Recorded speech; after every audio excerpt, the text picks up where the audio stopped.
Welcome to the entirety of my 2022 deer season.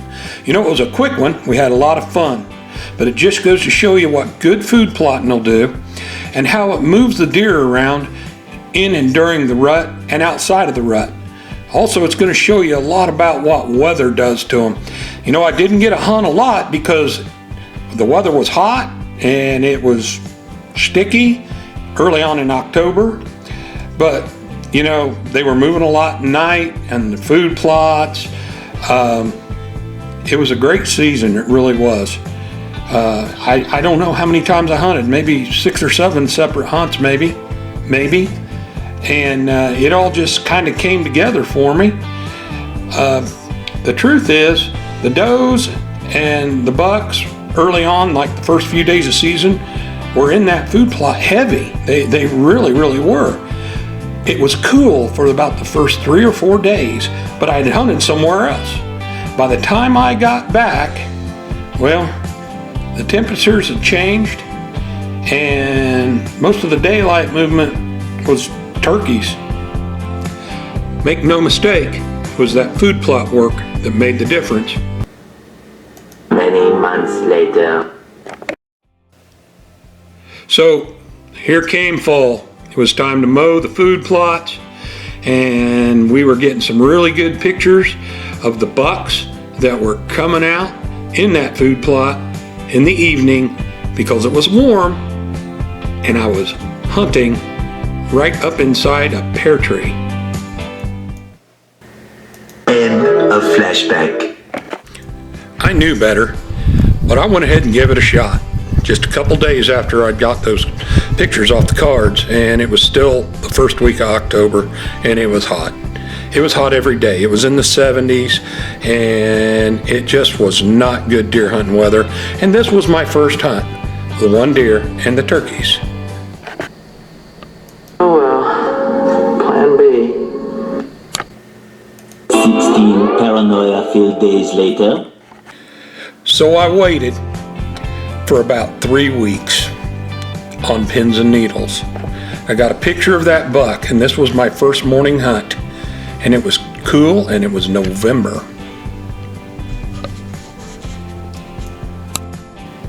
One minute, 37 seconds later.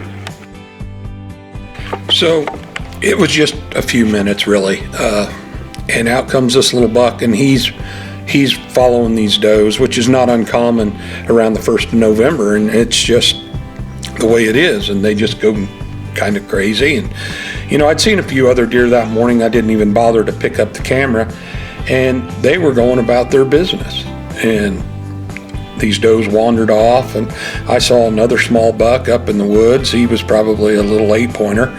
But, you know, the hunting was phenomenal, but it was supposed to warm up later that day, and it was going to get into the 60s, and it was going to kind of hover there, and that's not very good during the rut. And it was obvious in this 45-degree morning that it was going to get better as it went on. So much later that the old narrator got tired of waiting, and they had to hire a new one. Tomorrow for sure. So the next morning I was out here, and this little buck pops up out of this thicket, and I didn't even know he was there, and he just startled me, and I just watched him. He was a nice buck, he really was. This little 3.5-year-old 8-pointer stood here, and he was snawing away at the grass, and he was obviously looking for does, and it was cool that morning. It was down into the upper 20s, low 30s, and you could still see some of the frost even though the sun had been up for just a little while, and the hunting was really starting to swing. Scrapes and rubs were just crowded through the woods, and bucks were answering to doe bleats and buck grunts. Well, we let it go, and just a little bit later, out popped this big, nice 10-pointer out of this creek line, and that was the last buck of the day, so we just had to wait till the next day. The next day. So I didn't go out the next morning. Something had came up and I had to go do it. But I got out in the evening, and it was a perfect evening. The temperature was about 40 degrees. The rut was completely boiling, and you're going to see as it happens, and I'm not going to talk through it all, but there's a hot doe, and I don't know how many bucks there you'll be able to see in the preview, but in the first part of it, it's early in the hunt, and they're just all scattered through that little ravine and up on the side of it, and they're not moving. So about the time I cut the camera, nothing happens for a while.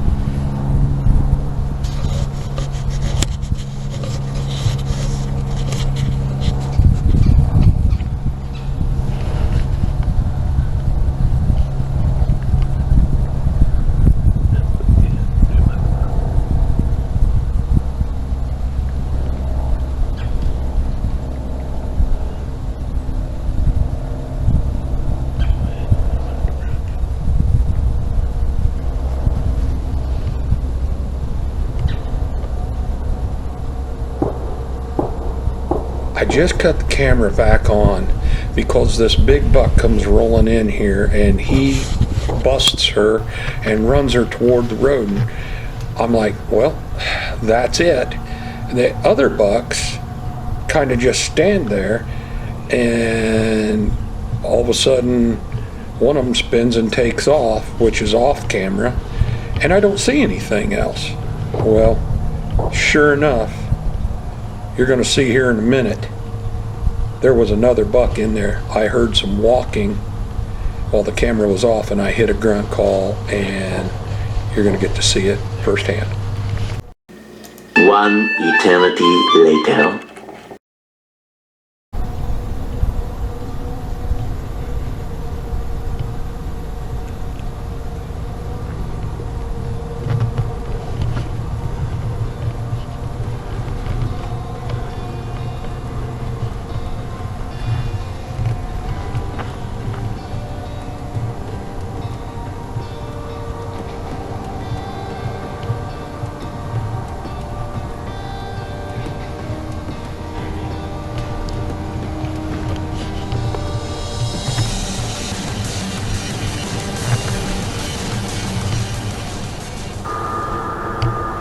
Hey Mikey,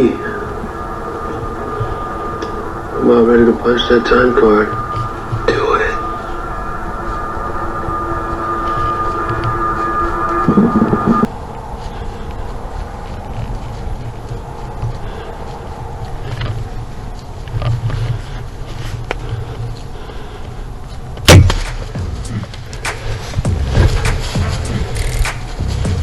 It's over. It's over. He's done. He's done. What a night. One pair of pants later. I want to thank you for joining me. There's a picture of my buck on the ground. I just didn't get any pictures. I was alone, and my wife took a picture at home once we got here of me kind of holding the buck, and it was a great season. It was a short season really, but I had a blast.